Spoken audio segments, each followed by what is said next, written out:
El guaraní cumple hoy 74 años de existencia, lo que la convierte en la moneda más antigua de Sudamérica. Creada por decreto número 655 del 5 de octubre de 1943 por el presidente Higinio Morínigo, reemplazó al peso fuerte y sigue vigente. En el Teatro Tom Jobim del Centro Cultural de la Embajada de Brasil, hoy a las 20:30 se realiza un concierto de la Jazz Band de la Policía Nacional y Nina Castro y compañía. El espectáculo será a beneficio del hogar Juan Max Wetmer. Se solicita la colaboración de pañales desechables de cualquier tamaño.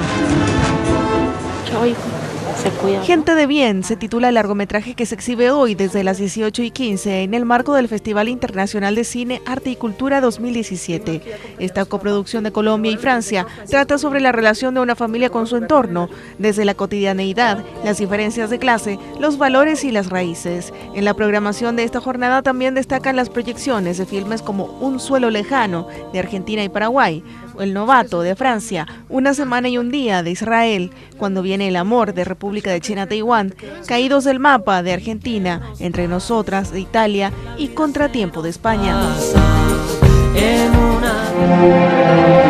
Composiciones de Beethoven, Mozart y Sibelius se escucharán hoy en el sexto concierto del ciclo de abono 2017, que desde las 20:30 ofrecerá la Orquesta Sinfónica de la Ciudad de Asunción en el Teatro Municipal de la capital. Las entradas cuestan 10.000 guaraníes paraíso y 25.000 guaraníes platea y tertulia.